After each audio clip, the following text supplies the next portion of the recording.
Good evening. My name is Nicole Figueredo. I am the Public Relations Coordinator for Pinellas County Utilities. Tonight, I'll be serving in the role of Virtual Meeting Assistant. I would now like to introduce Megan Ross to open the discussion. Thank you, Nicole, and good evening, everyone. As Nicole said, my name is Megan Ross, and I am the Director of Utilities for Pinellas County. I'm so glad you decided to join us this evening to discuss the water and sewer services we provide to our community. The purpose of tonight's informational session is twofold. First, we would like to review some of the benefits associated with being connected to the county's water and sewer systems. And second, but equally as important to the benefits, we would like to review some of the costs associated with becoming a Pinellas County Utilities customer. Ultimately, our goal is to provide you with the desired level of service in order to meet your needs and expectations. You are a potential customer, and if as a community you decide that it is in your best interest to pursue this option, we would like to help you do that. And that's what some of the information in tonight's presentation we'll hope to pursue that. If on the other hand, this is not something that you wish to pursue at this time, that's okay too. Either way, we want to make sure that we're just providing you with all of the information that you need as a community to make a good decision. So with that being said, at this time, I'd like to introduce some members of our team. We have Dan Glazer, our Senior Engineer and Project Manager, and Joe Graham, our Interagency Water Manager, to move forward and present the information. Thank you. Thank you, Megan. I'm Dan Glazer, a Senior Engineer and Project Manager with Pinellas County Utilities. Almost 2 years ago, Pinellas County was approached by property owners of East Lake Terrace who asked what it would take to connect to water and sewer services. They were kind enough to provide information about your community and some of the challenges they and others were experiencing in the neighborhood. Pinellas County Utilities provided information requested by the property owners at that time. Pinellas County Utilities is now reaching out to East Lake Terrace with this informational presentation to provide information on connecting to our services for water and sewer and to answer any questions you may have. Next slide, please, Nicole.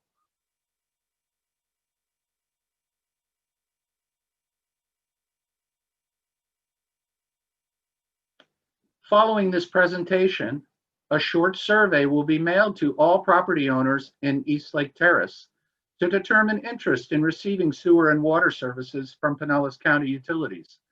For your convenience, a return envelope with postage included will be provided. Next slide, please.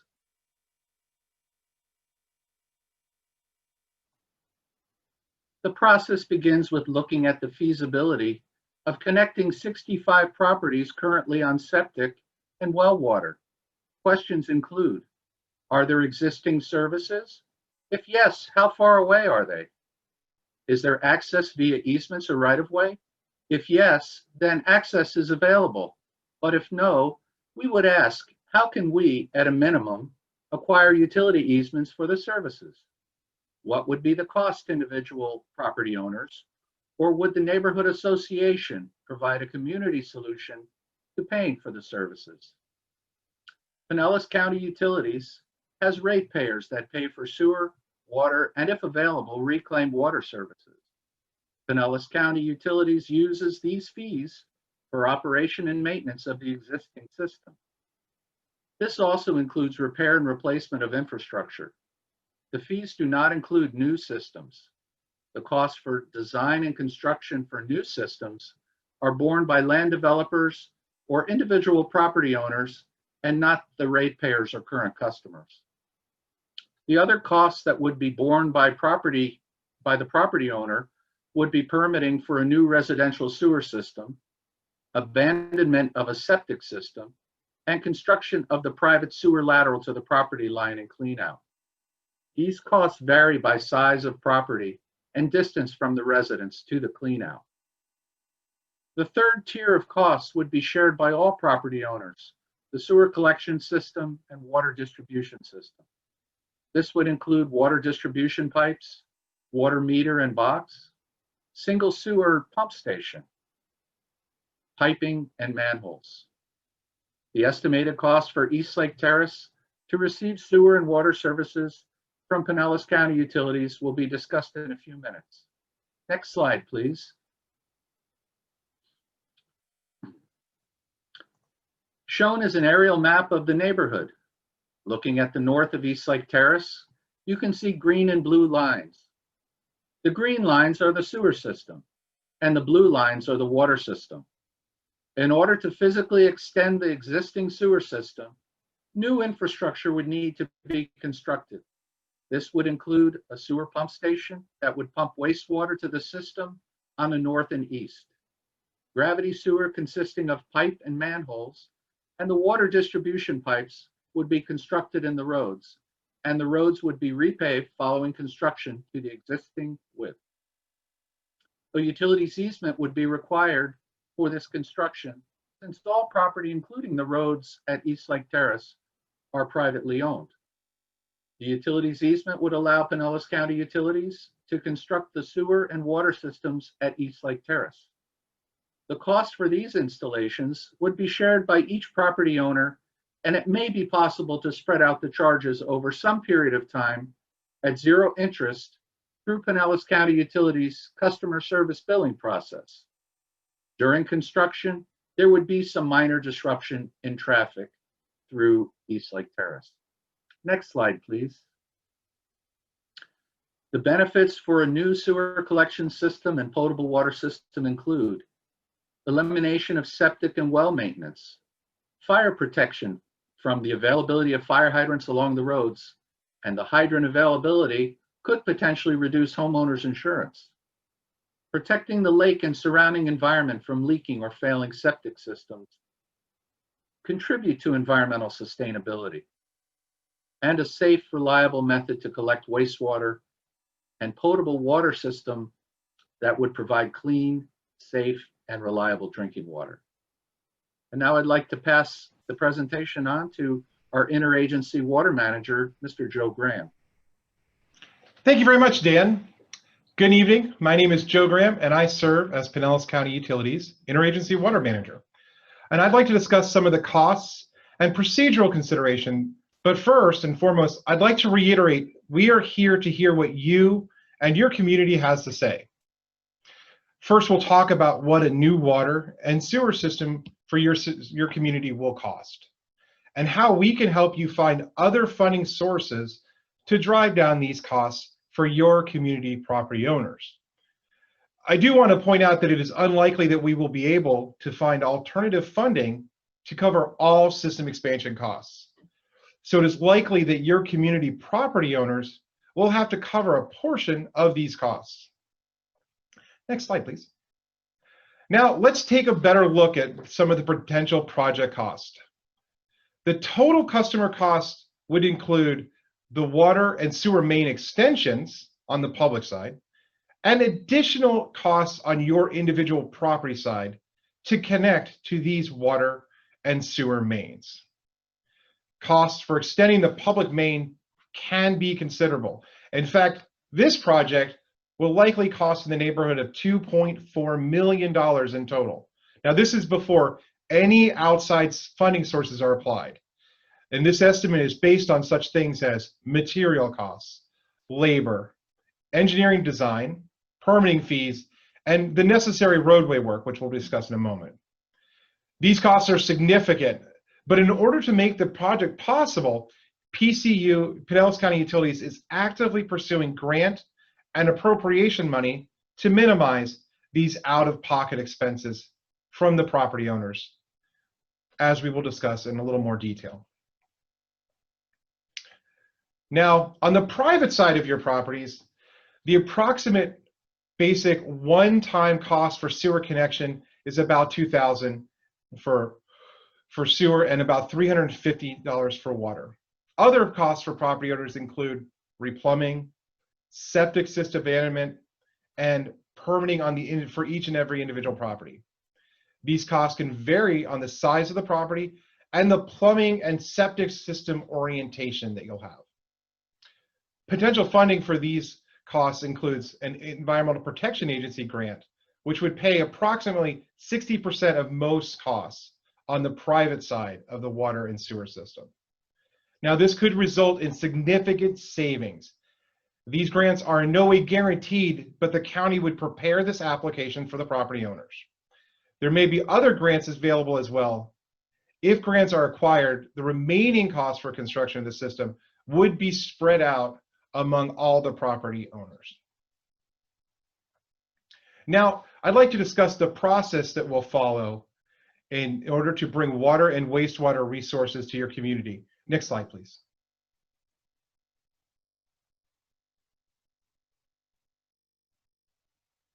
All right, one more slide, please. Thank you very much. Now I'd like to discuss the process that Pinellas County Utilities would follow in order to bring water and wastewater resources to your community. In many ways, the first step is by far the most important, and that is to get a clear consensus from you, the property owners of East Lake Terrace, that water and sewer services are what you as a community want. Once we're able to understand that, and that's a large part of why we've asked to meet with you today, we move on to obtaining utility easements over your community's private roadways.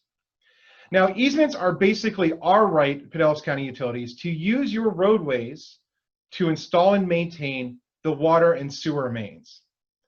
Neither the county nor Pinellas County Utilities would own the roads, and they would not be required to be brought up to any additional county roadway standards as a part of this process. Next, we continue to look for outside funding sources for this specific project. Now, as part of our normal business operations, we look for many different and innovative ways to finance projects of this type. Some general examples of these funding sources include grants, state appropriations, and low to no interest loans. Each of these various funding sources have its own unique requirements, but most of them require projects to be ready or nearly ready to be constructed before we can receive a funding commitment. Now, even after we have these funding commitments, we are unlikely to be able to cover the entire project cost. The remaining project costs after all of these funding sources have been exhausted would be the responsibility of the community property owners. To help lessen these financial burdens on the community, Pinellas County Utilities would offer property owners financing options to incorporate into the normal utility bill at a financing rate of 0% over 20 years. Now, next, we would begin actual project construction. This process would require heavy construction equipment in your neighborhood, but for a brief time. And utility construction is what Pinellas County Utilities does. So we would make every effort to minimize inconvenience to your community residents. And luckily, one side benefit of this process is that as part of the project, we would be repaving or resurfacing your roadways after we were done initial construction. So you will have brand new utilities and brand new roads. Finally, property owners would be able to connect to our water and sewer systems. It would be at your option, even after the water system was installed, to connect to the water system. But state law and county ordinance requires that property owners connect to the sewer system when the sewer system becomes available to you. Next slide, please. Now, as I mentioned before, a critical first step in this process is for us to understand what you want to see for your community. So in a few minutes, we're going to open this meeting up for questions and your feedback. After today's meeting, we will follow up with a simple survey to gauge your community's overall interest in this project. This survey imposes absolutely no obligation, but it allows us to understand whether we should continue with the process of securing funding, obtaining easements, continuing with system design, and working on towards construction. If we would proceed, we would set up another meeting similar to this one to provide further details, and at that time provide more concrete cost information for you. Next slide, please. Now, I would like to open up our meeting to questions. So I'll turn it back over to our Public Relations Coordinator, Nicole Figueredo. Nicole? I would need to unmute myself. I apologize. Thank you, Joe. If you wish to ask a question, please feel free to raise your hand virtually or press *9 on your phone if you're joining us by telephone, and we will answer your questions in the order in which they are received. We do have a message in the chat from Jeff Hoberg. With regards to the subsidies, would utilities and environmental departments be willing to advocate on our behalf to get additional funding from county commissioners such as Pennies for Pinellas? Hello, Mr. Hoberg. This is Joe Graham. What I understand your question is, it's beyond the state appropriation grant process that we've discussed here. And would we be able to, would we as a utility go on your behalf before the county commission and look to Penny for Pinellas monies? At this point in time, we're focusing on the grant money that comes from outside of our county. We would be willing to look at other funding sources inside of the county as that became available. I don't have any details to speak to specifically until we get a little more detail as far as how much the project would cost and how much we can do from other funding sources. And Nicole, after we're done with the question and answer portion, Nicole is going to bring up both her email address and my email address. And this goes for you, Mr. Hoberg, as well as everybody else on the call. Please feel free to contact us if your question, if you have more details on that question, or even if you just don't want to ask your question in this format, and we'll follow up for you. So we have another question in the chat from Jamie Robinson. What is the allowable time frame to obtain the initial commitment? What is the grant success rate typically for projects like this? Oh, Joe, again, thank you very much for your question. Let's see, allowable time frame to obtain the initial commitment, and what is the success rate? So as far as the success rate, it's very difficult to pin that down for you. We would be seeking all different funding opportunities for you, and we would bring them back to you in a meeting such as this.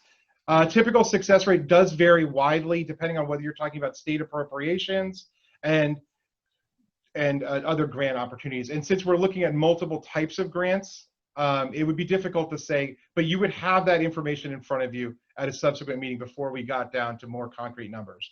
And as far as time frames, all of the grant funding opportunities and all the state appropriations work on different funding horizons. That is also a difficult question to answer on that. So it's something of a rolling process that I couldn't answer for you specifically.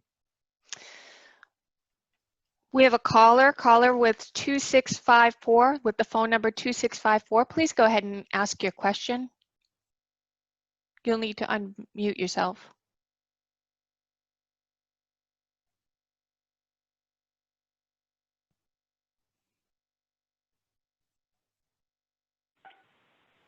Hello, can you hear us? Okay, I'm unmuted. The question I have is a question of timing. Say there's enough initial interest for the county to go through the process of seeking sources. When does the community make the final decision? Do they make the final decision when the numbers are in and they have a solid idea of what it's going to cost? Is that how it works? So hello, this is Joe again. So you're asking a question, what I hear your question is about timing of your community's commitment to the process. So as we discussed, the first round of commitment, excuse me, not commitment, but the first round is to look at what is your overall interest at this point. Right.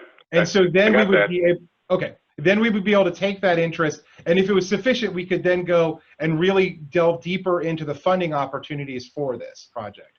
Once we got enough of that and we were able to exhaust as many possible avenues, we would then bring it back.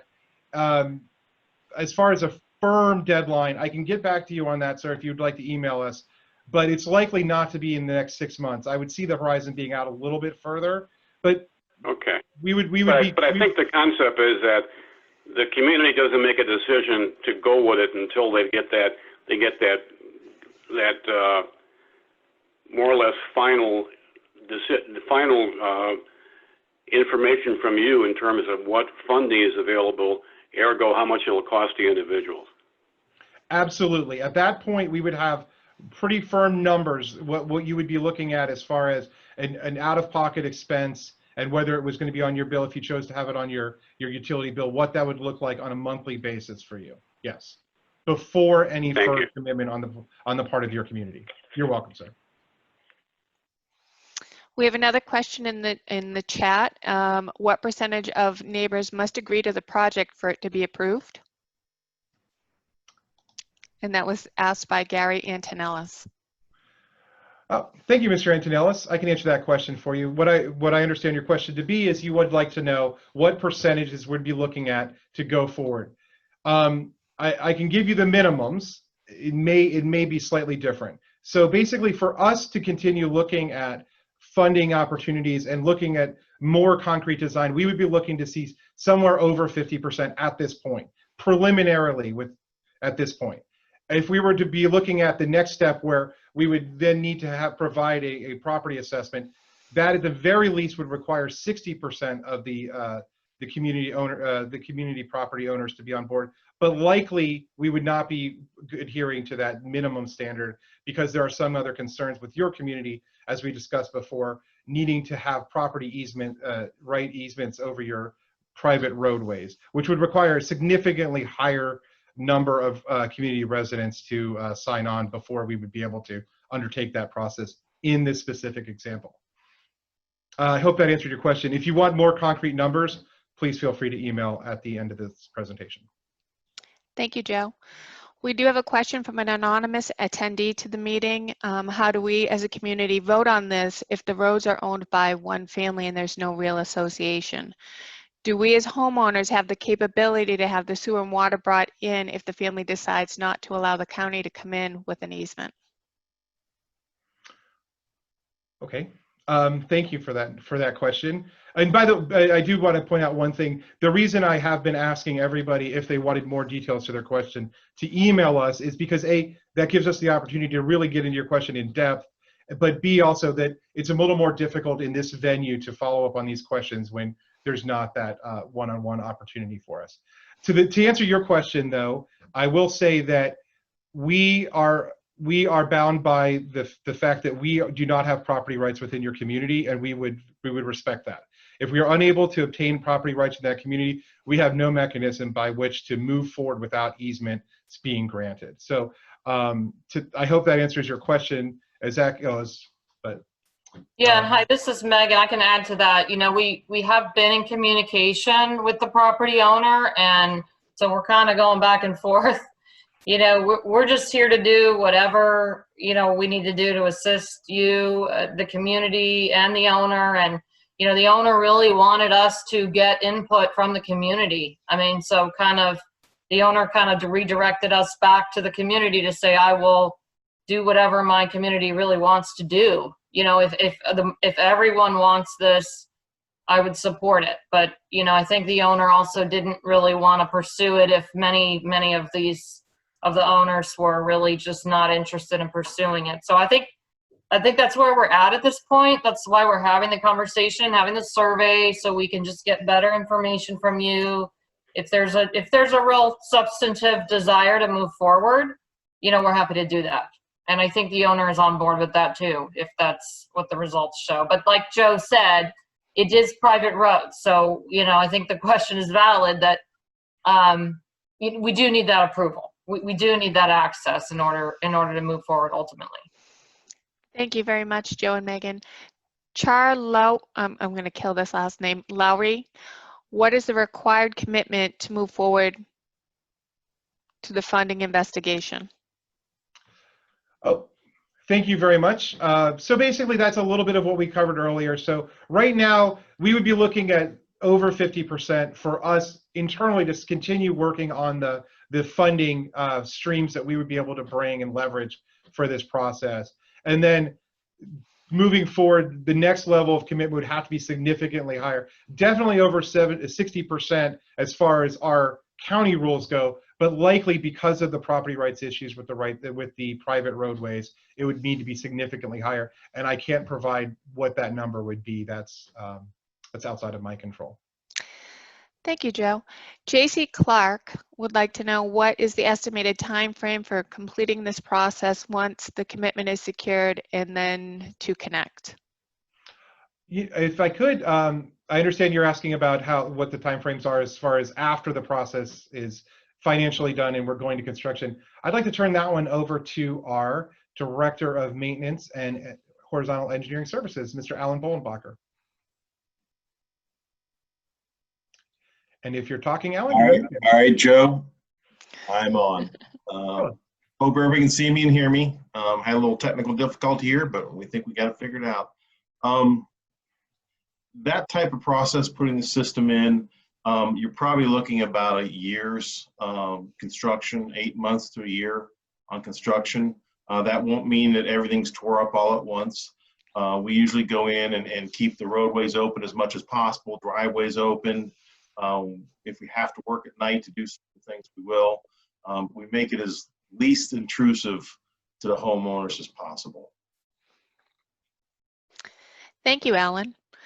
Sherry Passman would like to know, do you need 100% consensus of the residents to have this pass? No, that is, if I understand, you want to know specifically 100%.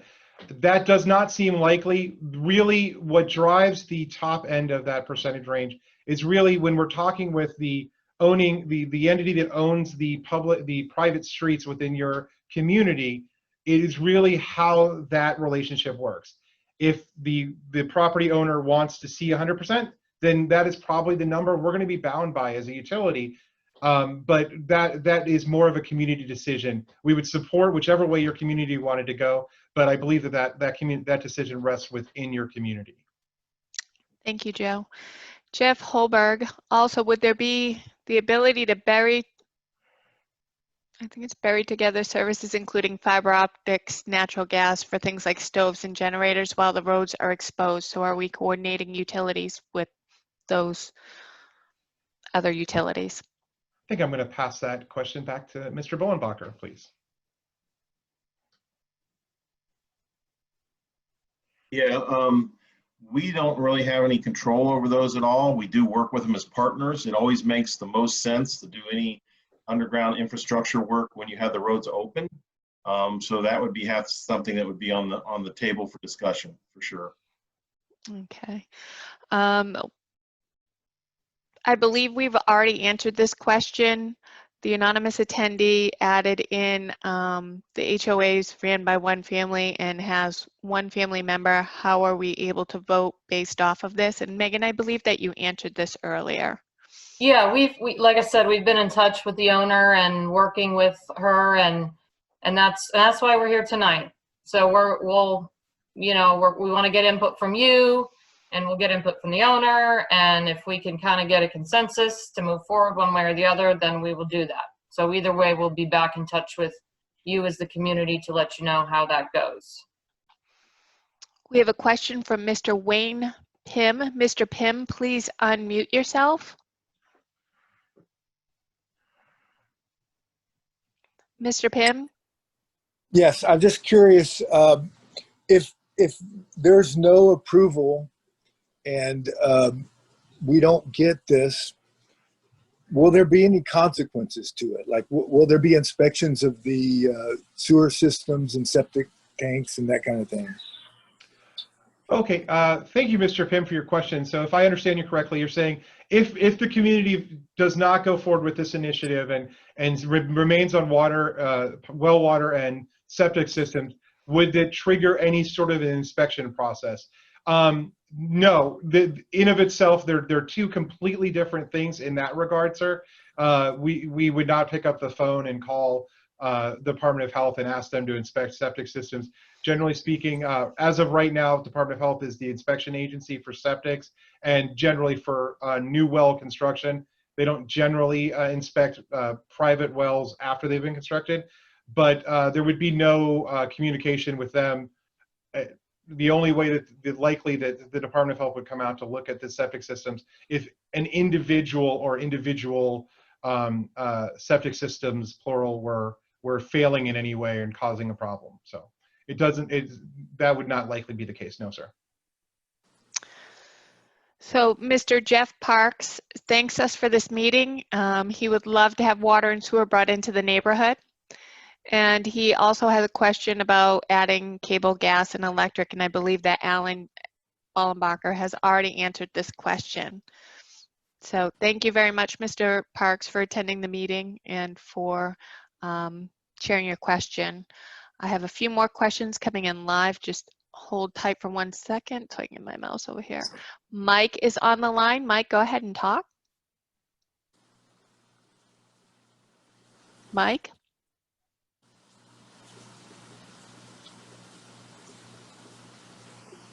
Mike, you're going to have to unmute yourself.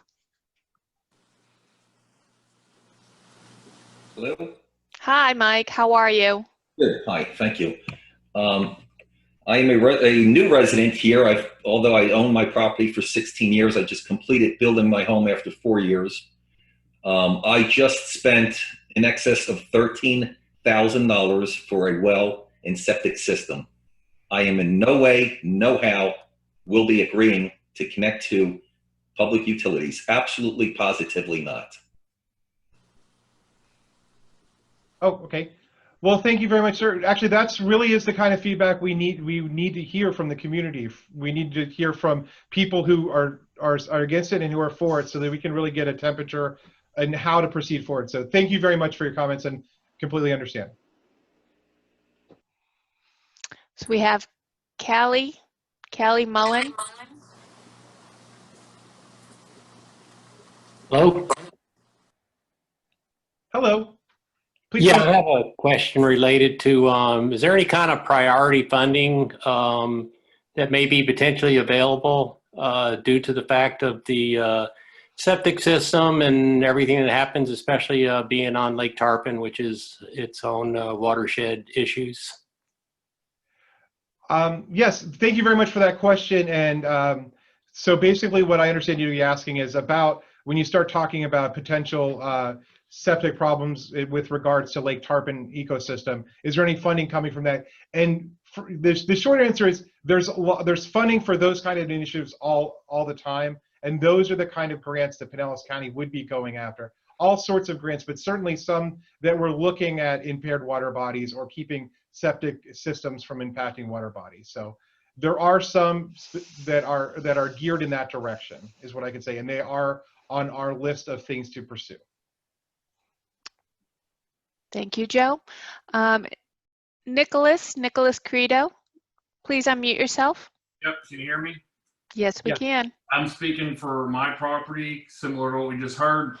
I got 30 grand in new water treatment system and well and septic because it's a brand new house. The answer is absolutely not. Under no conditions will we consider it. And I will speak the same message from my mother-in-law who lives next door. Keep dreaming, we're not going to agree to this. All right, well, thank you very much, Mr. Credo. Once again, we do want to hear from both sides of this discussion. I will point out one thing, and it may not change the decision-making metrics for you, Mr. Credo. One thing I can say is, generally speaking, A, you do not have to connect to our water system, but B, often if you're on a private well and you do choose to connect to the public water system, that you can often look to the Department of Health to have your well be treated as an irrigation well and used for landscaping. That may not impact your decision making, and please do vote on the survey that we send out on both sides. We want to hear from all parties and really gauge what your community wants to do. This is not Pinellas County Utilities coming in and telling you that we're going to give you water and sewer because we want to. We want to understand your community needs and we want to meet them. That's our goal here. So thank you for your comments. Thank you, Joe. We have a question from Jeff Holberg. Could you explain the details about the mandate to hook up? Meaning, I believe that if you are within so many feet of utilities, you have to hook up. If some properties would like to be exempt from the project, could they be? How would that impact the neighborhood response cost-wise and cost-wise for the overall project? My apologies. Oh, certainly. So Mr. Holberg, I believe you're trying to get a little more details on the state and the Pinellas County ordinance regarding hooking up to utility services. And what does that mean for your community, generally speaking? So, well, what I can explain to you is that there's a state statute that says, for your case, there's a lot of other things in the state statute, but as it applies to like a neighborhood such as yours, if you're within 100 feet of a gravity system, which is the manholes and the 8-inch gravity pipe that we would be installing for your neighborhood, within 100 feet your property is, you would be required to hook up by law within 365 days. The only change really that the Pinellas County ordinance does is it shortens that 1 year period to a 6-month period. Now, if you were having some financial difficulties hooking up your sewer system within the 360 days, it is possible that you could go to the Board of County Commissioners and seek a relief from the 180-day requirement. It is unlikely that you would be able to get that 360-day requirement told. But once again, that's very specific to that instance. I will tell you that with water, you do not have to connect. No one has to connect to water unless they want to. So with sewer, the law requires it. With water, it doesn't. Now, the next part of your question, I believe, was what if people wanted to be exempted? So my previous answer pretty much applies, which is there's no real mechanism right now in the rule to say if a party wants to stay on septic and there's a gravity main outside in the street in front of them, they could do so. With water, there's absolutely no problem, but with sewer, the rule doesn't really allow that. And actually, Mr. Hilberg, could you read the third tier of Mr. Hilberg's question, please, Nicole? Oops, sorry, let me Sorry about get that. back to that one.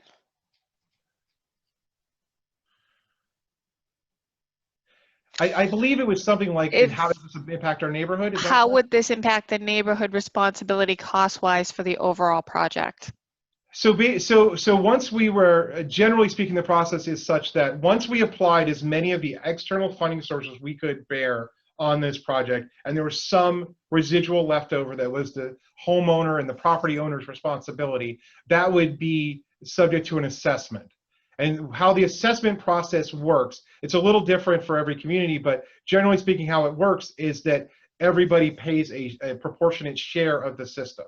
So if you choose not to connect to water services, well, then the benefit to you is still that you're getting fire protection services.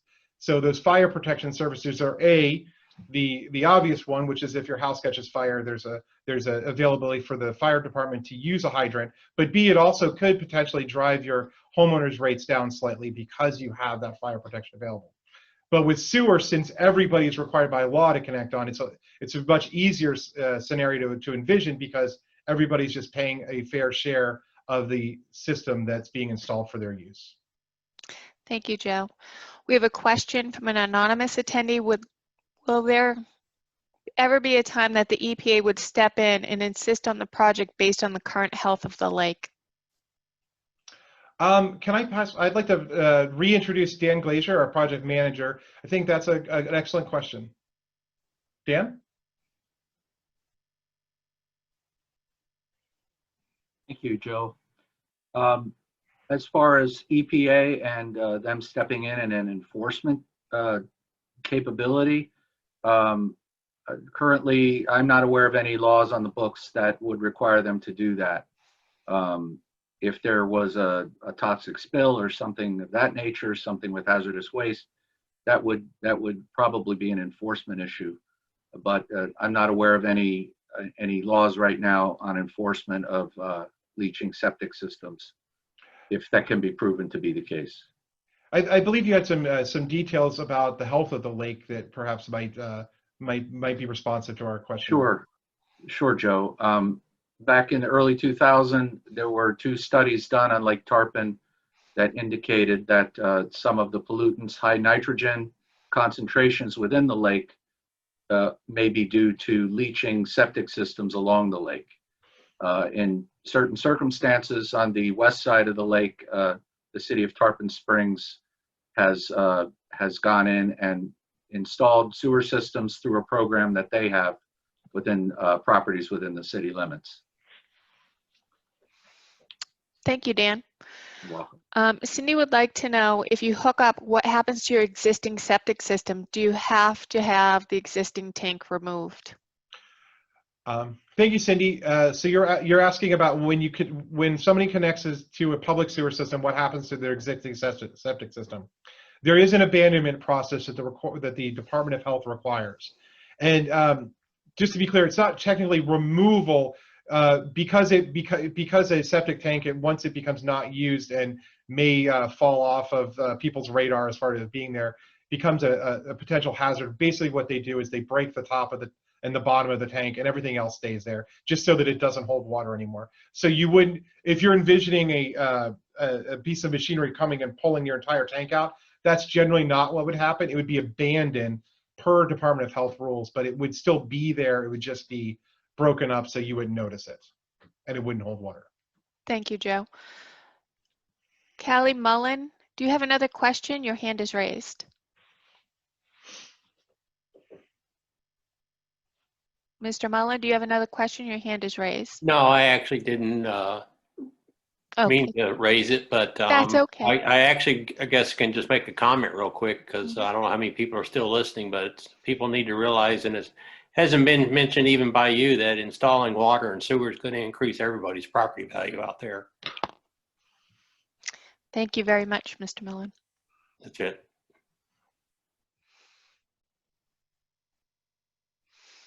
To the caller with the phone number ending 2654, please go ahead and unmute your mic and you are available to speak.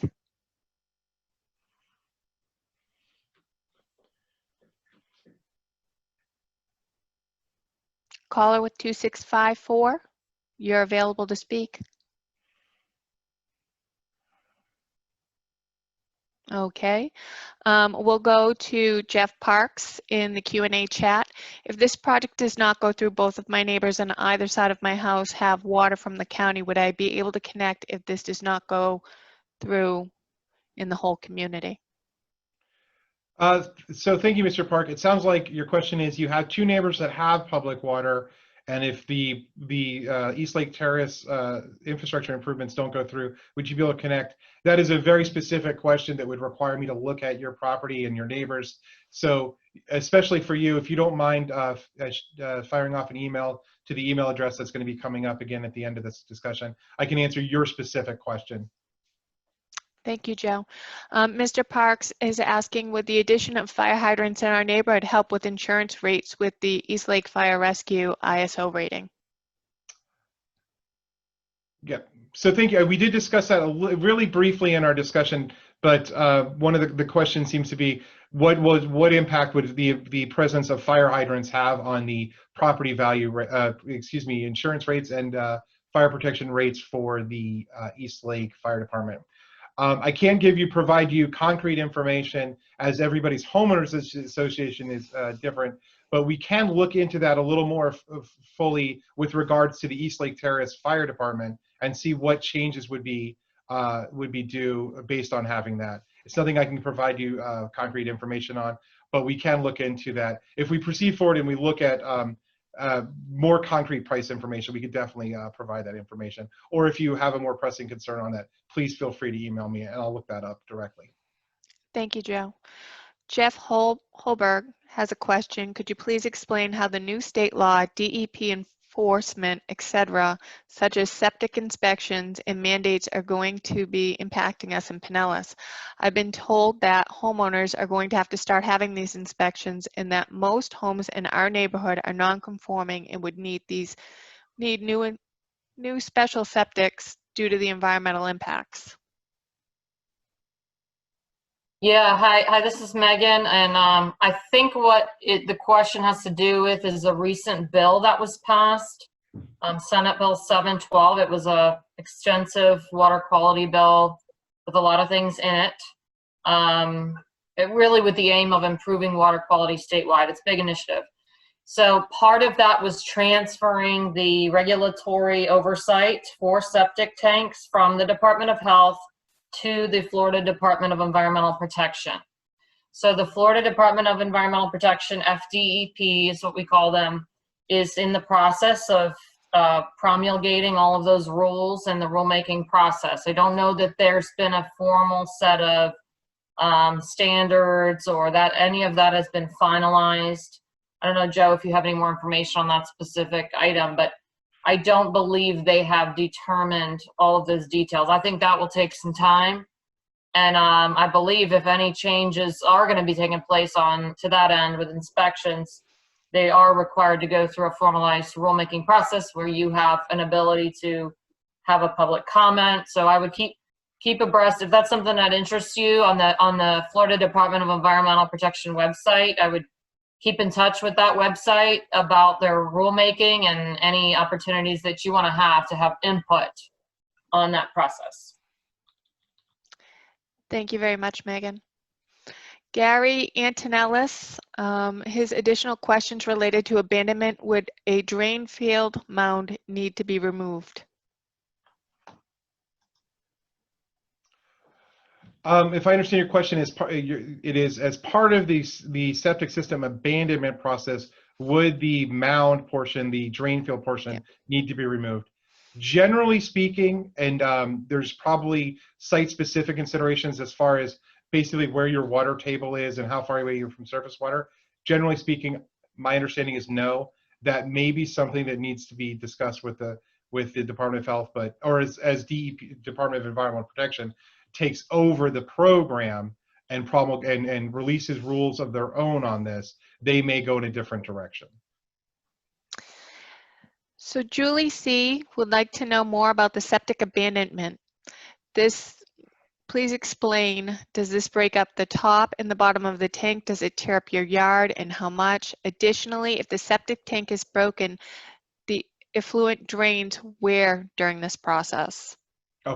Okay, that's an excellent question. It's if I understand correctly, we want to know a little bit more about what it means to abandon the septic system, and that's a great question. So, if you think, it really depends on how old your system is, how big your tank is.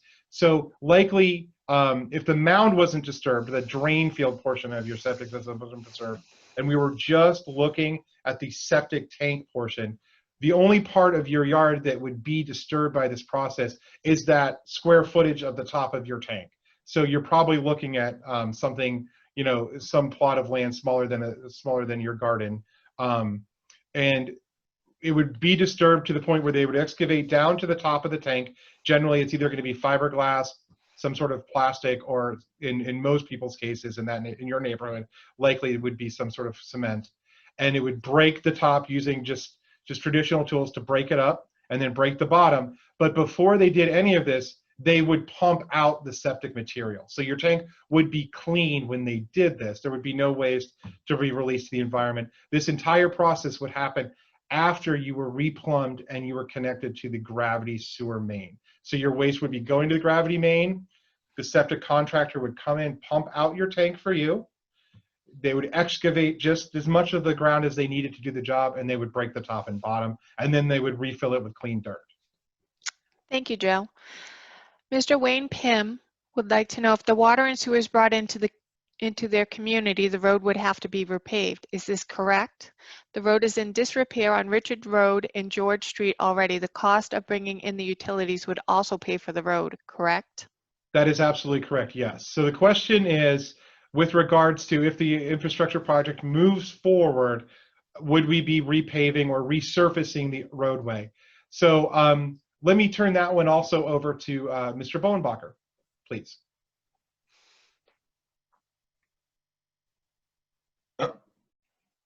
Okay, fat fingers, sorry all. Yeah, I mean, Joe, you pretty much covered it.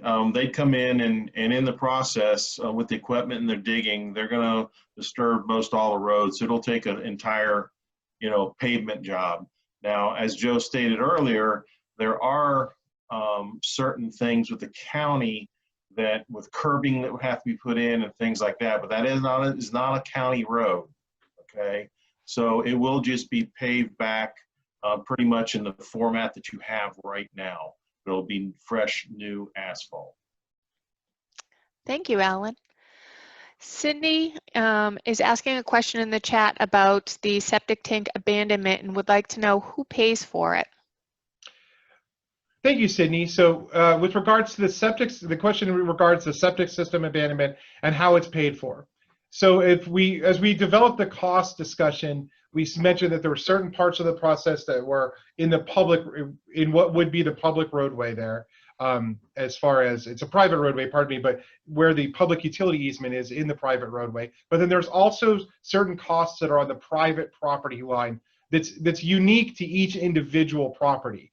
The septic system abandonment is part of those property the cost that would be attributable to each property. But as we discussed earlier, there are still grant opportunities that we would pursue to drive down all those costs as well. All the costs on your side of the property line, which not only includes your septic system abandonment and final pump out, as we discussed a moment ago, but it also includes connecting to both the water mains, if you choose, and the sanitary sewer main. All of those connection points that occur on your part of the property are private costs, but also grants could be applied. Jeff Parks is asking, as for the paving, will we be able to keep the existing and add more speed bumps? And would there be an additional cost? Alan, would you like to take that question as well? That would be something that would have to be done by the homeowners association. That could be incorporated, speed bumps could be incorporated into it, providing, you know, that's what the homeowners want. It's another, just like the gas and the cable, it's another discussion point for later on, if it's just something you choose that you want to do. And I do not see any more questions in the Q&A chat. If anyone has any further questions, oh, I spoke too soon. Jeff Holberg, to clarify his previous question, as you stated, the Department of Environmental Protection just took over septic inspections. They have the ability to enforce it in ways that the Department of Health cannot. That tells me they're going to start enforcing septic inspections soon. I've looked into these special systems and they are extremely expensive. What I'm curious of is, are there environmental talks you are aware of that are suggesting this enforcement at the county level or the state level that you are aware of? Yes, hi, that's a great question. So I will say that statewide, water quality is a huge initiative for the current governor and for many legislators in the state. So they're looking at a number of things, not just septic tanks, but wastewater systems, biosolids, stormwater. You know, I mean, with the recent red tide events that occurred, there's blue-green algae blooms in lakes in the state. So it's a big issue. So yes, there's a huge, like I said, the bill that was passed recently this year was a big water quality bill, having all kinds of initiatives. And septic tanks are, you know, in terms of water quality, you know, there's a lot of septic tanks in this state, and it is a big concern, and there are certain areas that it is causing some issues. So yes, there is a big push by the state to look at how these things are regulated, and that I think that is why the Department of Health, you know, that responsibility was transferred. Department of Environmental Protection it just makes more sense to have that in their realm. They regulate us, they regulate our wastewater and water systems. And so it just kind of was a disconnect with the Department of Health regulating, you know, one method for, you know, sewer, which is a septic system, and then a whole other agency regulating other wastewater systems. So they just wanted to bring it under one umbrella, I think, was the initiative there. And to take a closer look to the folks that are not maintaining their septic systems, and it's causing environmental issues. I think that is something that is a problem, I think, on a large scale, statewide.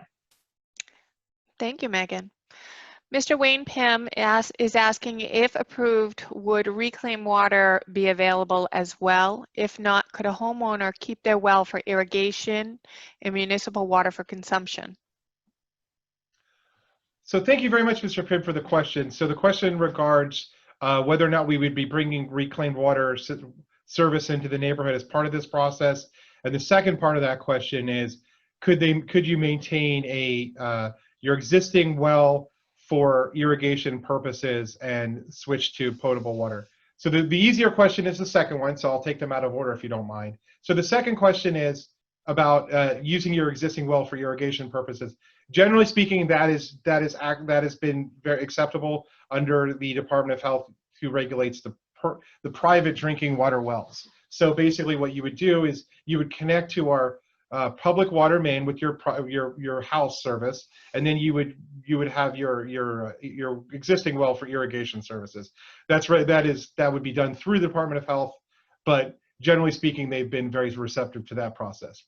The first part of the question was whether or not, as part of this process, we would be bringing reclaimed water service. At this point in time, we're not planning on bringing reclaimed water service to this neighborhood. we're working on a project, and I think I'm going to turn it over to Dan to discuss a little bit further about how we can expand the capacity of our reclaim system so that we can serve more customers in the future.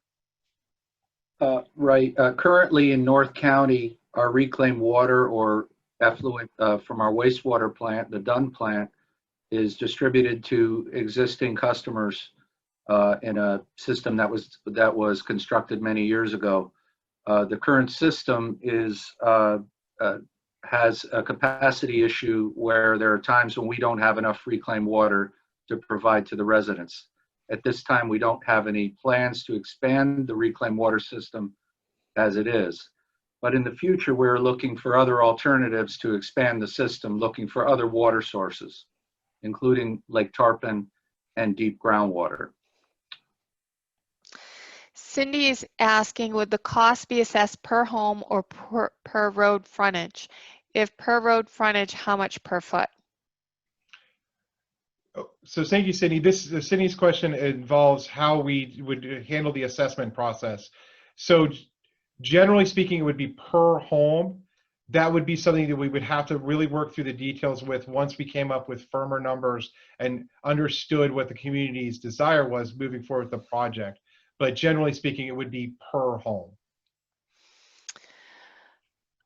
Thank you, Joe. Mr. Holbrook has a, I don't know if this is a question or just a statement. He was asking his questions about the septic systems because if we enter sequestration, is there usually still funding for these projects in the future should we choose?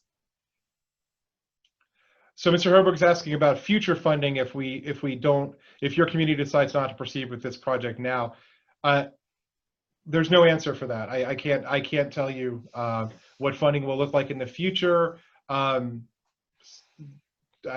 being coy, I just don't know. You know, I can tell you that our process is that whatever funding was available in the future, we would attempt to make best use of it in the future, but there's no way to know right now what that would look like. Well, we have no more questions in the Q&A chat, and I don't see any hands up. If anyone has a final question, oh, Mike has raised his hand. Please hang tight with me. I'm having a problem with my mouse.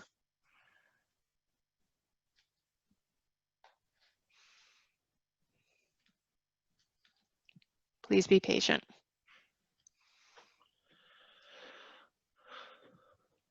It's the problem with having too many screens open. Hi, Mike. You've been unmuted. Please go ahead with your question. Hello. Hi, Mike. Hi. Yes, I don't know how many people, how many of my neighbors are on tonight. I just want to say a few things.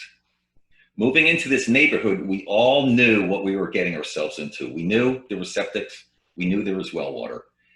I think people have a hard time right now grasping what and how much money it would take to put the infrastructure in this little neighborhood for sewer and water. I don't think they even are grasping the amount of money that they will be shelling out every year for the next 20 years. I think it came out to $36,000 for the next 20 years per resident. That's $1,800 a year. I don't think they're grasping the pump stations. Probably 2 of them is my guess you're going to need in this area. Who's going to be the lucky one to have to look at that out their front door? Who's going to be the lucky one to listen to that running day and night? What's going to happen when the power goes out? We have a power outage and we can't pump that crap out of here because it's now backing up. Who's going to be the lucky one? There's always going to be an increase in fees, always. Sewer line comes in, you're going to get hooked up to it, you're going to pay a fee. You're going to hook up water, because I've lived in a municipality, I've lived in Dunedin for 30 years. I know how this works. There's a capital improvement fee, because there was a great idea to have reclaimed water come through the little subdivision that I lived in. I never hooked up to reclaimed water. I was paying every month for the capitalization enhancement fee. Every month after month after month. And they're still paying it over there. And they're not going to stop. So everybody's just got to stop and think about how much they're going to be shelling out to hook up to sewer and water in this neighborhood. Thank you very much, Mike. We have a question from Justin. Assuming the project moves forward and an owner opts not to hook up to water, but is mandated to hook up to sewer, how is the sewer usage bill aside from the cost from the final initial outlay of the project? Do you want me to repeat that? No.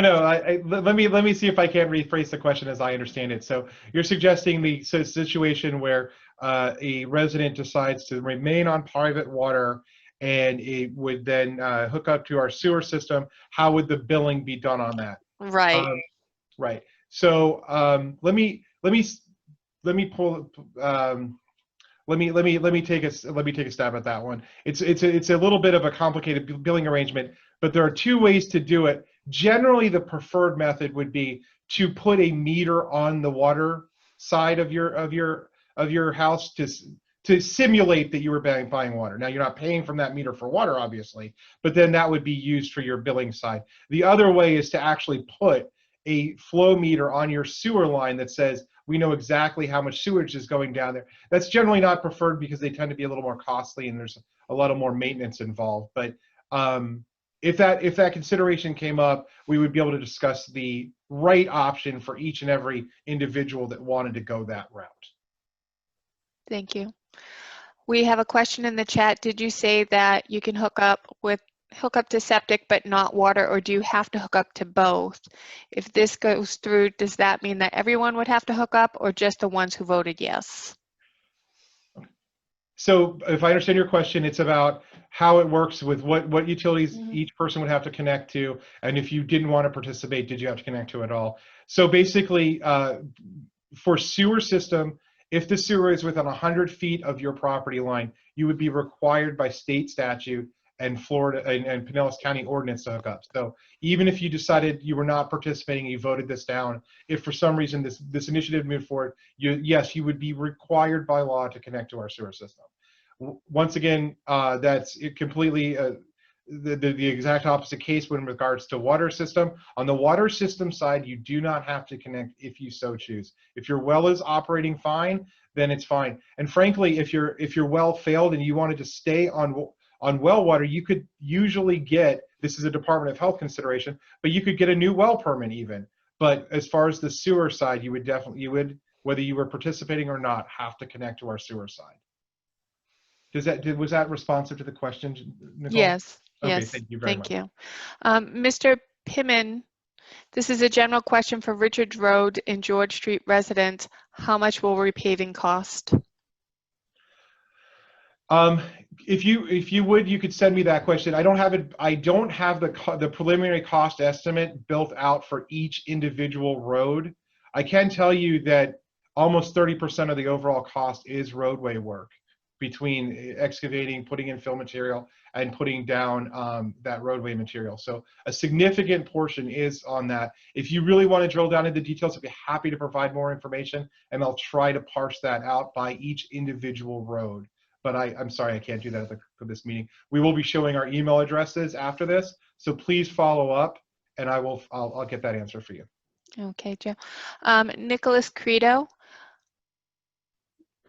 Yeah, so to kind of expound on what Mike said, the lift station, we got one at the end of the street here that constantly dumps water every night into the neighbor's yard. It ends up in some of these lots. That's like 3 lots that would be saturated all the time. You cannot walk in that yard without leaving footprints at any point in time. It's saturated all the time. The $1,800 a year, that's just to have it installed. That doesn't count your monthly fees. Fixing the road, they said they'll pave it. They're not going to fix the underlying problems like the collapsed pipes. You know, that's why roads fail from the undersurface. You know, there's a lot of expense here that I don't think everybody's really understanding. I think Mike's been through that. I've been around neighborhoods where they've done that. It's a lot of money. It's a lot of disruption. It's cheaper in the long run to go get a new septic system put in than what you're going to spend to get this done. Thank you.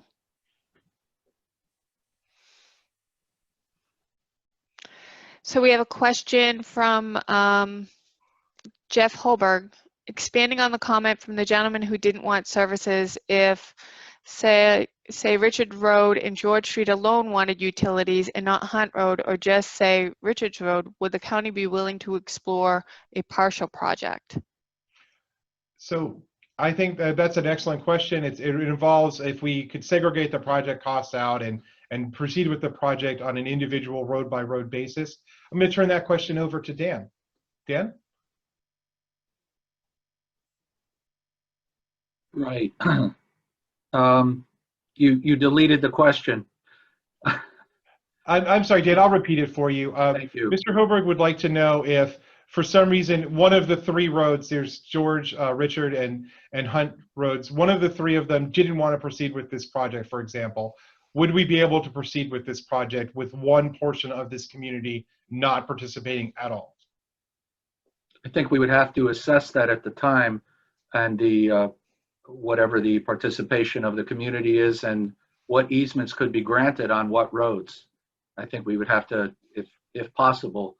However, for grant funding, the DEP for the 319H grant, which pays for 60% of private property conversion from septic to sewer, they would not entertain that grant. They require that the entire community participate in that funding program in order for that money to be available to them. Thank you, Dan. We have a question from Galaxy Note 9 and an anonymous attendee. They would both like to know, is this drinkable water? Is this drinkable water? If I understand, I think we're talking about when we bring public water into your neighborhood, is that water drinkable? That's an easy question to answer. 100% all the time, yes. We're regulated by the Department of Environmental Protection. We regularly every year put out a consumer confidence report that shows the quality of our drinking water, and yes, it is drinkable, 100%. Thank you. Cindy would like to know, if they proceed with the project, how does that affect the property taxes?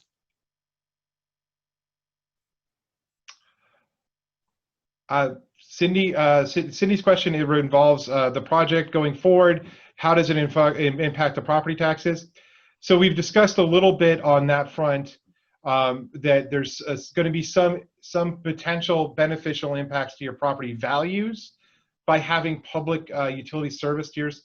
In the event that that's assessed by the property appraiser, it may bring your taxes up a little bit. I'm not an expert on this, but I don't believe there's any other impacts. And I can look into that a little bit further and provide some better information, but that's nothing there shouldn't be a differential rate between public utilities and not on your tax rate. But please feel free to follow up. Once again, it's difficult for us to follow up on all of these questions in this format unless you email us, and I will follow up on that question with the property appraiser to see what impacts that would have. Thank you, Joe. Jeff Parks, Joe, can you add to the last response, will there be additional community development fees, and what would happen with the pumps? Also, this is a cost of a total project and may be lessened based off of additional fundings and grants, correct? Okay, so this is a two-part question. One of them involves the pump stations and the other involves how the numbers that have been discussed so far and whether or not they're total project costs. So I'll talk the first one first.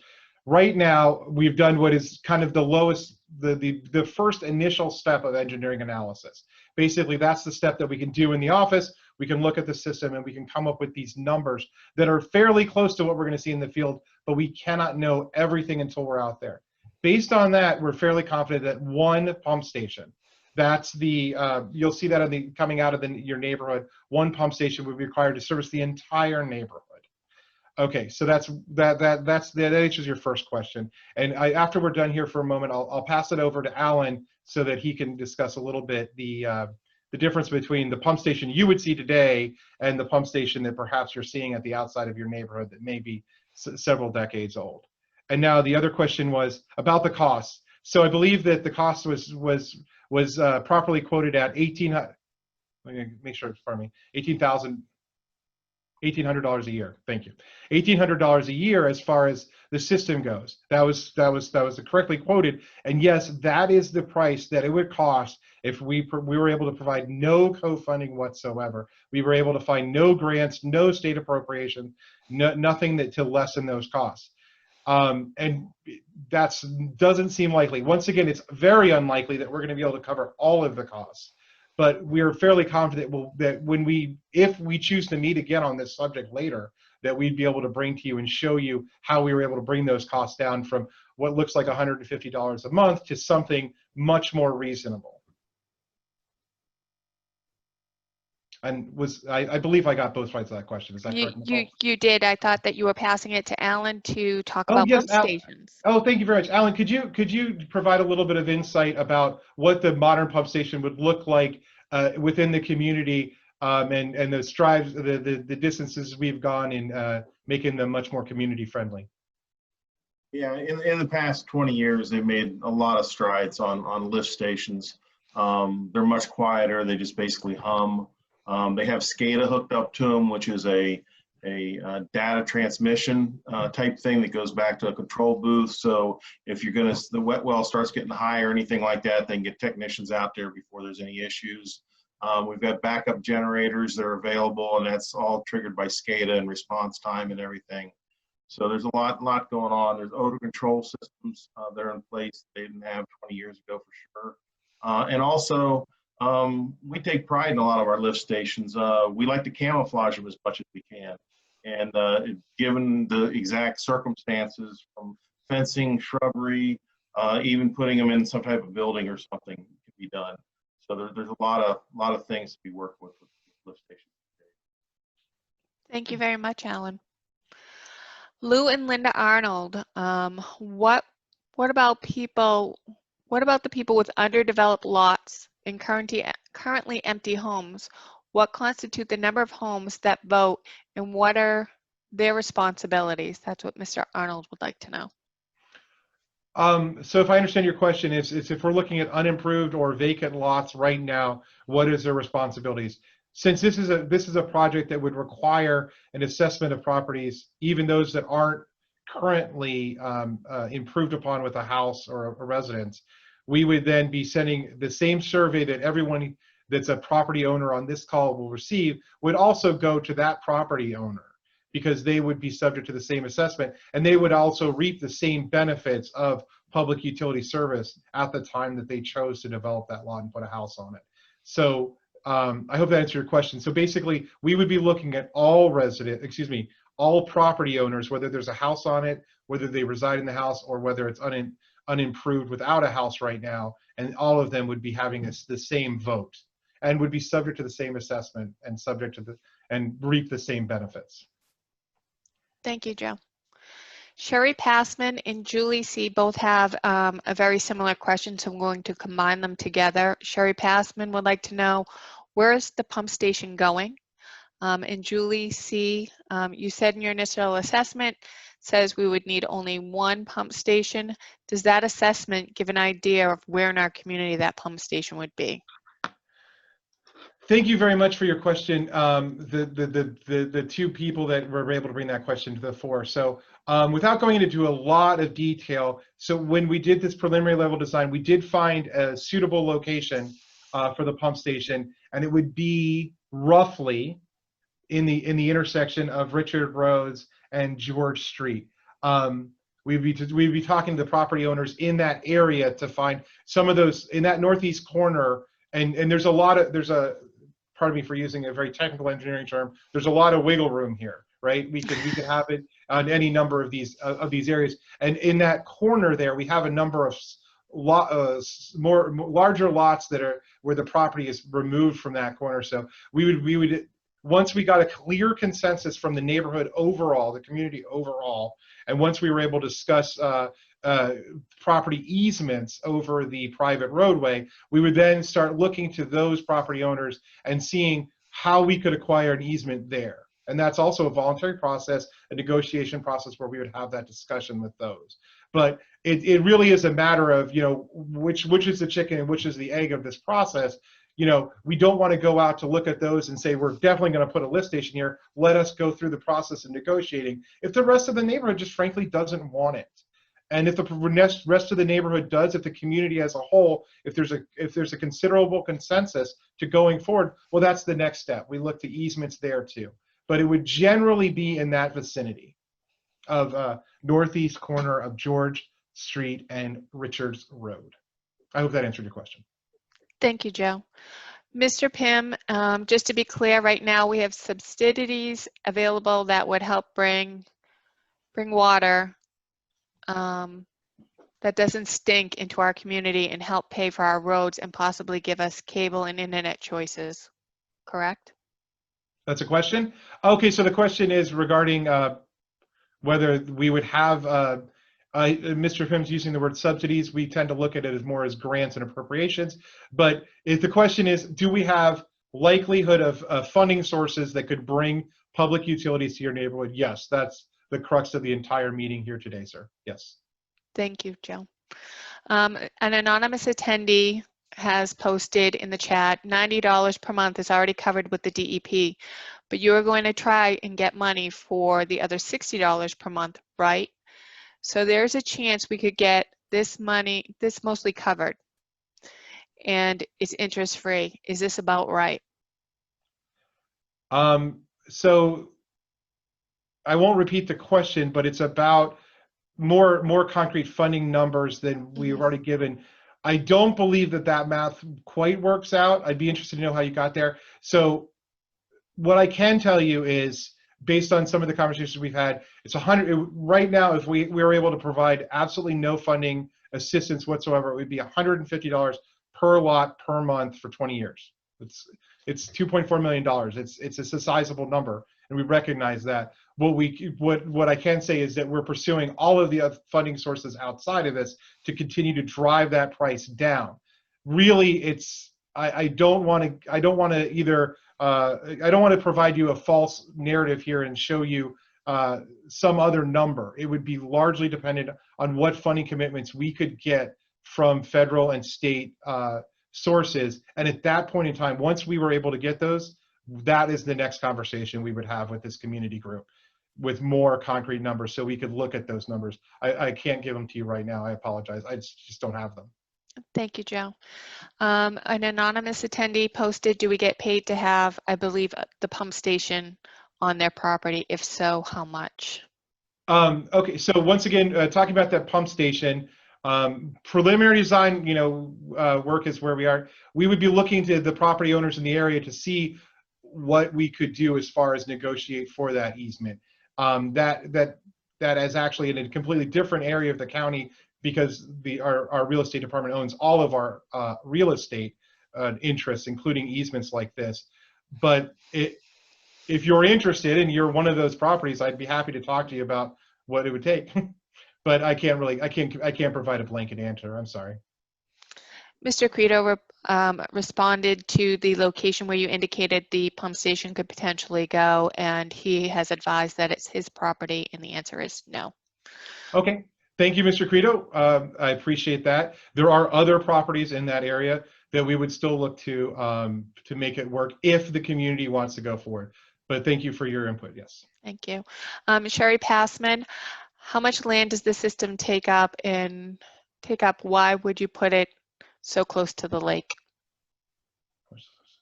So if I could reiterate the answer, the question is, the system takes up a lot of room. Why would you put it close to the lake?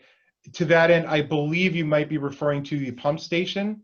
Pump stations generally don't take up as that much room anymore, and I'll turn that over to Alan for a little bit of a discussion. The idea here is that once we install the sewer system, that would be the ideal location, so that we only had to have one. And I do want to stress to the group here that this is really a preliminary engineering analysis at this point. We're fairly confident in the work we've done, but once it requires survey work, getting out there and doing more work that, frankly, to get more data costs more money, right? And we don't want to proceed in that direction if there's a clear consensus that that the neighborhood's not interested. So we're trying to get, once we get that more information, one of the other processes we would go through is more information to know exactly the best location. So right now, that corner in that area, plus or minus 3 or 4 lots. It doesn't have to be at the exact intersection. And whether it's too close to the lake or not, or too close, that's really, these are designed to handle sewage. They would be designed to handle storm surge. They would be designed to handle what weather is thrown at it and operate under all these conditions. We have crews that constantly are out there making sure that our lift stations do not overflow, that they don't impact water bodies.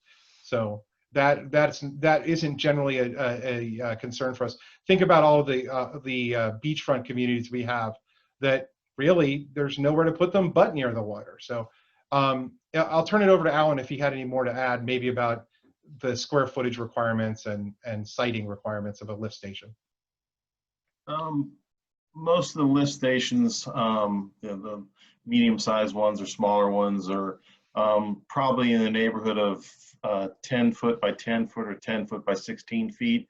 And you're going to see a slab of concrete, which will usually have two wells in it, what are called.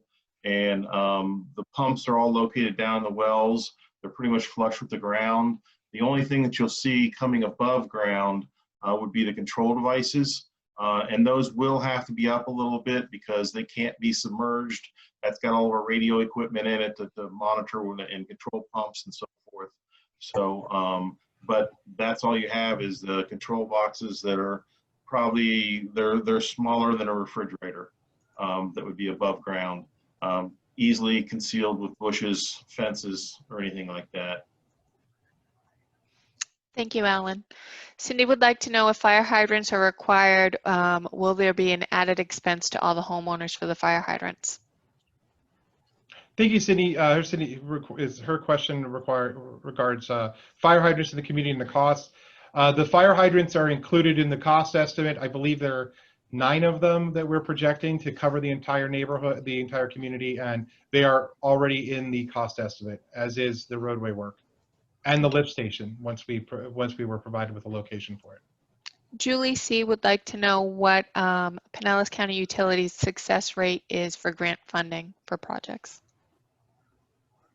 Thank you very much, Julie.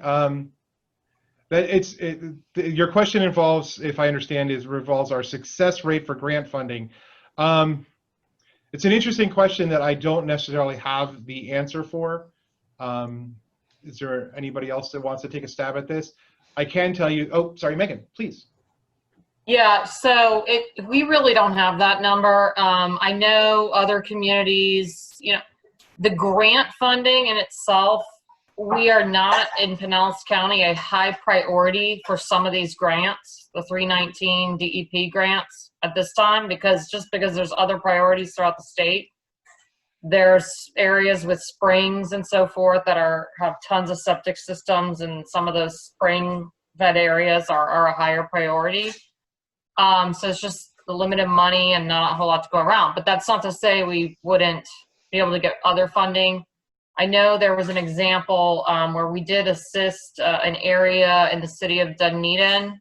We worked with the city on this for some appropriations from the state. So that's where the the state Congress would approve certain appropriations every year. So we'd be looking at that avenue as well. It's a little bit different as far as the requirements of a grant. But I apologize, we don't have an exact number on the success rate. It all really depends on the area, the water body impacted, and what the grant is looking to do, and how we can write that grant and craft that grant to see if it scores high on that list of priorities for that particular grant. But there's other avenues outside of the grant, such as the appropriations that we'd be looking to get as well. Thank you, Megan. Anonymous attendee, what kind of funding would you pursue? Is there a potential for 100% to get covered? I cannot afford a new septic tank. Mine is leaking now, or I cannot afford a huge assessment. I spent a lot on my well and my septic already, so this would be nice if it was free. Also, is there money for low income? Thank you very much for that question. The question, as I understand it, is concerning how we can. I stay down here with you. Hey, do you mind putting the mute? I did. Thank you very much, Nicole. So the question we got regards if we would conceivably be able to drive the cost down to nothing, as far as, and there's other concerns about whether or not there's going to be monies for low income residents in the community. So the first question is the easiest. It's highly unlikely that we would be able to fund this entire project using grant monies without any match whatsoever. Oftentimes when you look at a grant, one of the things that makes your submission competitive is how much you're willing to meet them on with the grant. And once again, we'd be looking at all sorts of different types of grants, and they're all different. It's hard for us to make any generalizations here, but I do not want anybody leaving with the expectations that there's a conceivable way that we would get this project funded completely by outside sources. Okay, so our goal for you is to get it as low as possible. Zero is probably not realizable. Secondly, is there monies for low-income residents? We would be looking at that. For those who identify as low income, we could then do a separate analysis and see if there's monies available that could be applied in this neighborhood for low income. At this point in time, we don't have that information. I can look that up and put you in contact with those people on our county side that look to helping our low income residents to move forward. But I hope that helped your question. But please do follow up on my email, and I'll be able to provide more information on a case-by-case basis. Thank you, Joe. I believe this is in reference to the pump stations. Is it a house 150 feet away or a property line? Okay, no, I believe that's availability to sewer service. Oh, yes, I apologize. Certainly, yes, ma'am. So basically the question is looking at when is one, I'll rephrase it, please tell me if I'm wrong. When is one required to connect to the sewer? And that is when your property line, irregardless of where your house sits, is within 100 feet of the sewer main. So in that case, if your community reached consensus and wanted sewer mains within the neighborhoods, all three streets, George, Richards, and Hunts Road, then every property in the neighborhood would be considered available, and every property that had a house on it would need to connect. I hope that answered your question. The survey you will send out, will it contain a voting process? Nicole, maybe you can handle that one. The survey will contain many questions, quite a few questions about the information you received this evening, as well as your understanding of the process itself. And it will also ask the question after having this meeting and reviewing the documents if it is your intent to proceed with or would want to proceed with connecting your property to Pinellas County Utilities, water and sewer. So that answer is yes. Thank you, Nicole. Thank you. Jeff Parks, after tonight as a community, if we as a community have more than 50% response and yes and permission from the HOA, what is the next step? Do we further discuss funding and price?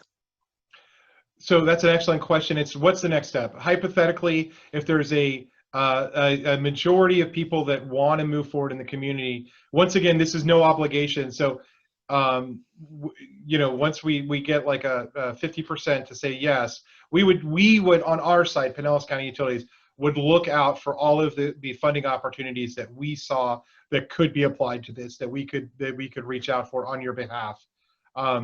Basically, we would handle that process likely because we've got people that do that. We've got our finger on the pulse of this. And once we had a sufficient amount and we felt that we weren't likely to find other funding sources come out, be they appropriations as we've discussed, maybe zero or no interest loans, and other grant opportunities on both for the public sewer mains, but also on your side, the private property side. Once we were reasonably sure on our side that we have exhausted them all and applied for them all on your behalf, then we would say, you know, this looks like it's going to be the right number. We're unlikely to drive down the residents, the property owner's cost anymore below this number.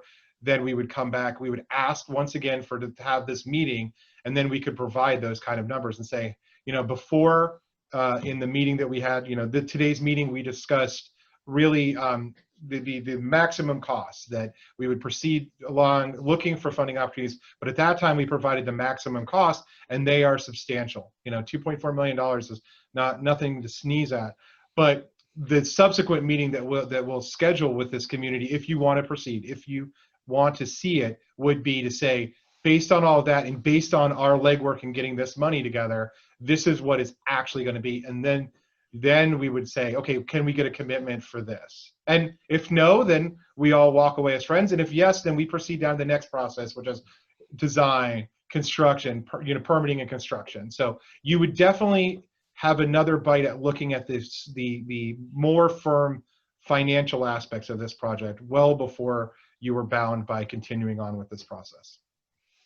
Thank you, Joe. I believe that you answered another question in the chat, which was, do we find out how much money we get before we vote on the final project? So I'll answer that one separately. Absolutely, yes. Okay, great.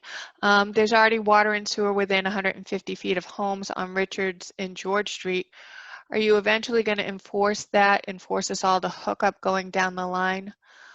Why haven't they forced us to hook up already? I say take the money while they have it. We don't get tax breaks here now and pay it. So I'll rephrase the question as I hear it. Basically, so if you remember back, Nicole, can you bring up the slide of the community for us? Is that possible? Sure. Hold on one moment. So this question will be assisted by a visual here. I think what we're getting to the question is that for some of these properties that they are in fact within 100 feet of the available water and sewer. So let's look at the map and maybe we can I can answer that question a little better. Thank you very much, Nicole, for your help. No problem. I apologize. My computer's a little slow. Excellent. So as you see, the yellow highlight is the East Lake Terrace community. And as we've already discussed, the 3 roads within are private. So for the properties that are within 100 feet, there's no way to get there legally as in there's no public utility easement that opens those properties up to sewer. And if you see some of these properties, like the address to the northeast, some of these properties are available for water and sewer, but they haven't, but they're not in your community. So if your community had public roads, some of you may be required to hook up to services because we had the ability to put sewer mains in the streets. But because those roads aren't public, they're not available at this time. Once we had a public utility, they would become utility easement as part of this process, then it would become available, and then those people that are now within 100 feet would have a legal way to get to the water and sewer. So to rephrase the answer to the question, everybody that's within 100 feet of a sewer main and has a legal way to get there is connected. And you can see, if you've got good eyes and I don't, you could see how there's little green lines connected to some of the properties just outside of your community. Those are what we call sewer laterals. So those people are connected to sewer because the sewer's out in front of their house. So I hope that answers your question. Thank you, Joe. And could they back out if they make it to this next steps before it becomes final? If we get to the next step and they have a vote and then they go on, could they still have the opportunity to back out? Yes, thank you very much, Nicole, for that. Thank you for that question. So yes, right now we're just seeking a slight majority to allow us to go forward and say, okay, it seems like there are people that are amenable, that are interested in this process, and it justifies our ability to continue to put time and effort into design, into looking at funding sources and whatnot. But if we get a clear indication from the neighborhood that that's not the case, then it would just be wasted time, right? So to that end, we're looking for, we would look to more than 50% people are interested at this point, in this no obligation survey.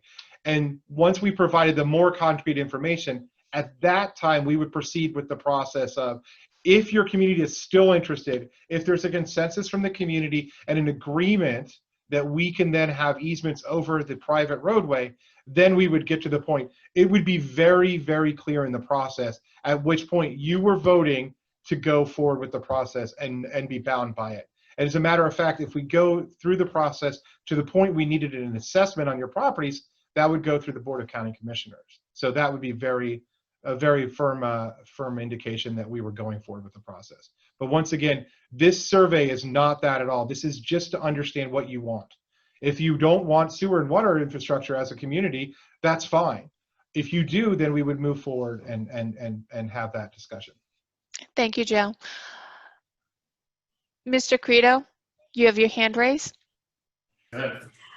This is Irma Huffman. I own the property on the corner of Richards and George Street. I am not interested in this. I don't want it. I've been out here from '64. I've lived here practically all my life. I am totally against this. I will not go along with this going on my property. Do not want the water and sewer. Emphatically, I do not want it. No way. Thank you very much. I don't know how much clearer I can say it. Okay. Thank you very much. Right. And I do want to make one clarification for anybody that's in the northeast corner of Richards and George Streets. There is no particular property that we're looking at more than one than the other. So if anybody is worried that we're going to come in an attempt to force a lift station on anybody, that is not the case. We have a lot of various options to put a low impact, a visually not nuisance-like lift station on a number of properties. So hearing that's excellent feedback. We'll take that and continue on. Thank you. Linda and Lou Arnold would like a clarification on the role of the HOA in this process. Okay, thank you very much. Generally speaking, your community has the question was, what is the role of the homeowners association in this process? Everybody's homeowners association acts a little differently, and I know that your homeowners association is unique to you. So generally speaking, we would see the homeowners association as kind of being an excellent vantage point to communicate with, but very specifically in your case, the private roads are owned by in the name of the homeowners association. So to that end, we are unable to do any work, do any system expansion into your neighborhood without easements, which is a type of property right. It's not an ownership, but it's just the right to be there and to do work there. So what we would need in this process from the homeowners association is these easements. That's what we would be looking at specifically. And going back to Megan's earlier point, we have been in contact with Mrs. Hunt, who is part of this homeowners association as far as the ownership entity, and discussed this process. And largely, the take-home message from that conversation is that the homeowners association would back a clear consensus on moving forward. And that's what we're looking for. If there's a consensus moving forward, we'd like to continue. If not, we won't. Thank you, Joe. You've actually answered two questions in one. Mr. Jeff Parks, can you please point out their closest fire hydrant? Ooh. Do you want to go back to that map, please, Nicole? Sure thing. Let's see if it's on that map. If not, I'll see if I can't pull it up. So if you look to this map, you look at the area that's your neighborhood is outlined in yellow. North of that, there's a street that's got green and white and blue pipes on it. The red circles you see are fire hydrants. So if you see those three red circles, sorry, I can't indicate it on the map myself, but there's three red circles. Thank you very much, Nicole. That one that she's looking at right now would be your technical closest fire hydrant, as far as I'm understand.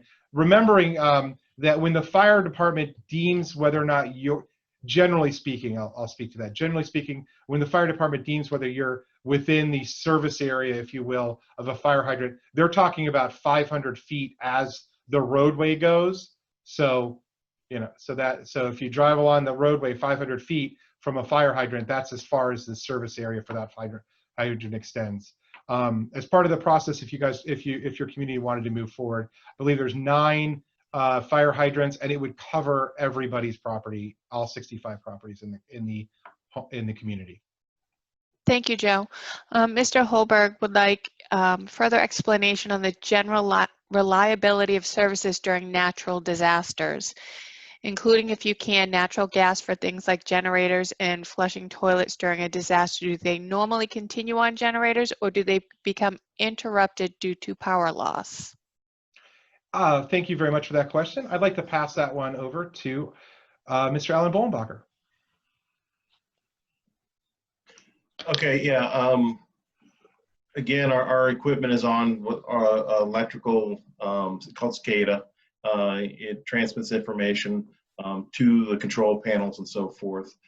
We do have backup generators. We do have backup bypass pumps, and we deploy them as needed during an emergency. Because again, we do not want SSOs or sanitary sewer spills. So we react very quick and very seriously to anything of that type. Thank you, Alan. And if I could add to that, on our drinking water side is 100% operated on backup power. All of our booster stations, our treatment facility is 100% on backup diesel generated, diesel generators. So we do have 100% redundancy there. The sewer side's a little bit different because of all the lift stations. We have 300 lift stations because, in Florida we're very flat. So to move the wastewater, we need lift stations. We're going to be having about 20% of those are on a permanent generator. And the rest, we have roving generators to cover the remaining, any kind of power outages. Most power outages that we get in thunderstorms and severe storms, we don't see a total system failure of power, but as you all know, in Irma, we all experienced it. We did see some power failures at our lift stations, but our water system did continue to operate throughout the duration of that. So it is something we really focus on is, like Alan said, all of our lift stations are on a remote operated capability. We can see instantaneously when they lose power and we can respond to that. Thank you, Megan. Mr. Credo, you've been unmuted. Hi, this is Irma Huffman again. First of all, I just want to say, you keep referring to our homeowners association. We do not have a homeowners association out here. Never have, and hopefully never will.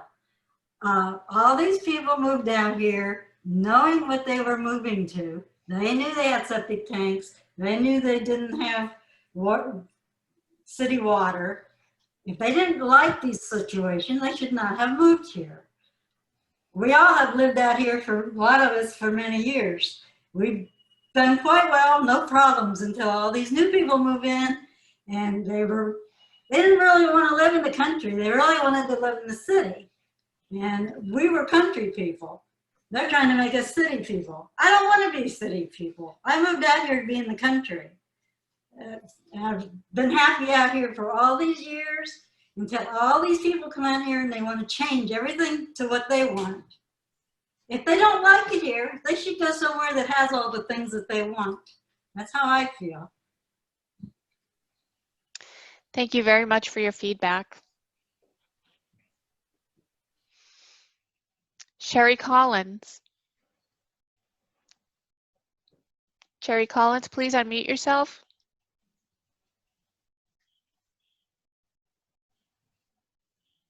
Sherry Collins, please unmute yourself to speak.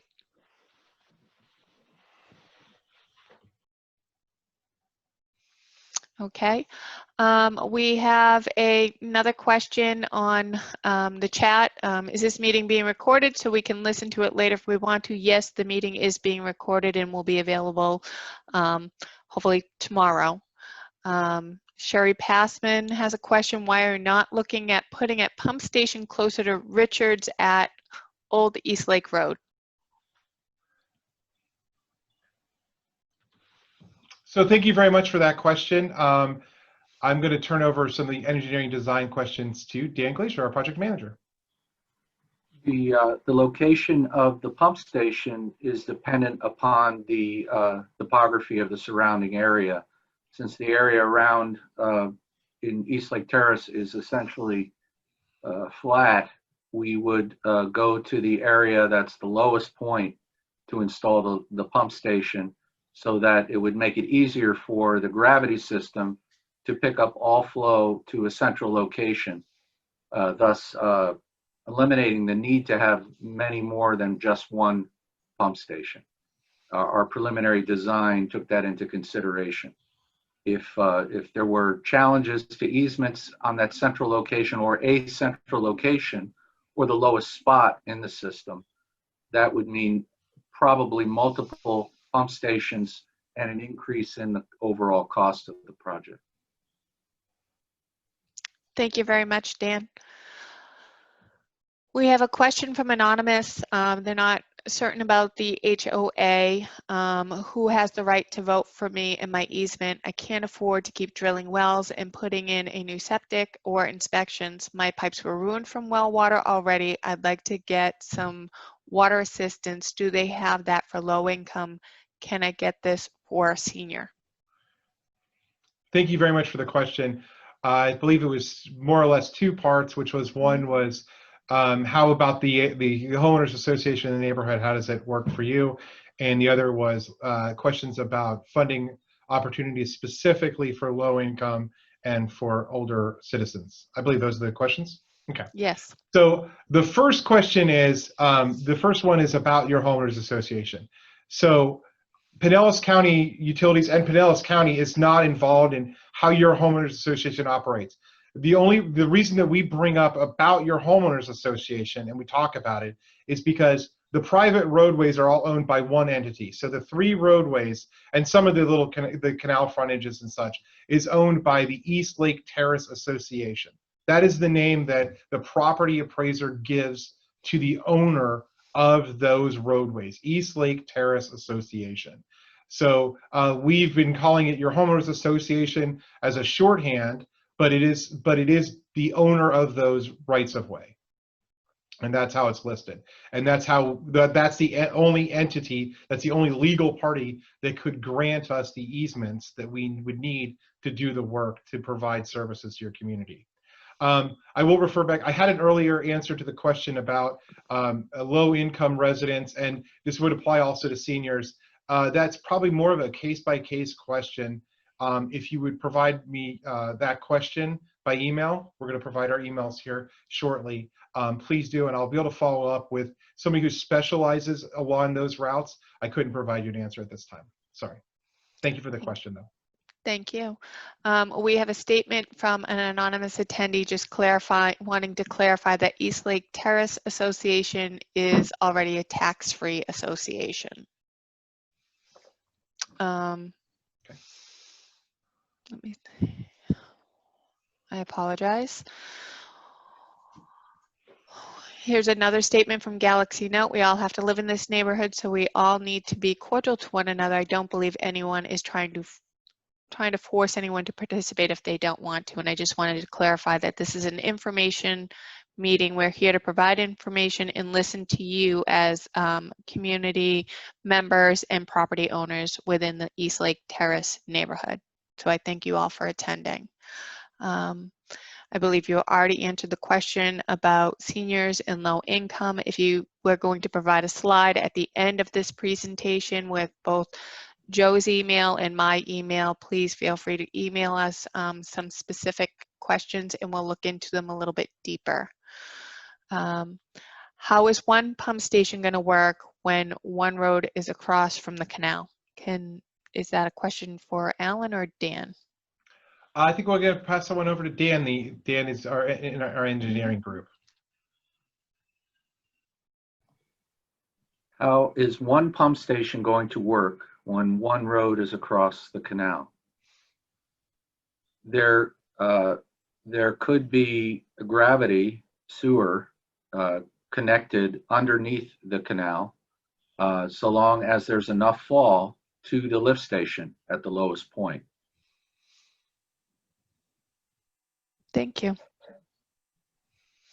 Sherry Passman, she has a lot and has no interest in having pump stations on her lot. Thank you. Duly noted. We have Mr. Credo, back on the phone line. Mr. Credo, please go ahead. Okay, hi, this is Irma Huffman again. Sorry, Mrs. Huffman. It's okay. This terrace, East Lake Terrace name, I never even heard this name until a couple of years ago. It's in name only for the tax purposes. I understand that they pay like $1 a year for or whatever for the road. And anyway, we've all done our own maintenance, which is fine. It's been like that ever since we've lived here. There is no association. So everybody keeps talking the association thing. There's no association. Just people living here. Used to be good neighbors, turning into enemies here. I am very upset about all this. I just want to live in peace. I don't want change. I don't need change. They need all this stuff. They shouldn't have come here. I am so upset. I can't even tell you. I just feel like they've come in here and disrupted my life. I've been peacefully living here for over 50 some years, enjoying it. All these newcomers come in. They got all these ideas. They think they can change everything to suit themselves. If they got a problem, if I had a sewer problem, I fix it. If I got a water problem, I fix it. They moved to this. If they got a water problem, they should fix it. If they got a sewer problem, they should fix it. They shouldn't expect us to pay all this money so they can have what they want. I'm fine with what I got. Okay? Thank you very much. We hear what you're saying and appreciate your feedback. Thank you. You're welcome. With that, we have no more questions in the chat room, and I do not see any hands raised at this point. I'm going to load the slide with both Joe Graham's contact information as well as my contact information. If anyone has any questions at all, please feel free to email Joe or myself, and we'll do our due diligence and get back to you. If you just give me a moment, the slide share is not moving. Here it goes. So Nicole, if I can take a second while you're Sure. bringing up that question, I want to thank everybody who's provided their feedback. This is really what we wanted to hear. This was an informational meeting for us to discuss this topic that was brought to us from some of your residents and hear what you have to say. So as we've discussed, we're going to be bringing forward just a survey that kind of gets to the point of it. And really, we just want your honest answers. There's going to be some people that are for it right now. There's going to be some people that are against it. But we want to get that feedback. We want to hear from you guys. It's going to be going to the property owner of the parcel and whatever address that parcel is at the property appraiser's office. So wherever you get your tax bill is where this survey is going to be going to the property owner. But once again, there's been a number of times where we've said, that's not a question that we can answer right now in this venue. Here's our contact information. The top is myself, and then the bottom is Nicole Figueredo. So we're going to leave that up for a few moments. Please do jot that down, and I'll turn it back over to you, Nicole. But once again, thank you very much, everybody who really provided some valuable feedback and led a really great conversation on what the future of your community looks like and what you guys want to see for it. So thank you. Yes, and thank you all for attending this evening. We look forward to hearing your feedback and look forward to getting that survey out to you as soon as possible. And again, thank you very much for attending this evening, and thank you to our Joe Graham and Dan Glazier, as well as Megan Ross, our Utilities Director, for preparing this informational session and getting this information out to the community.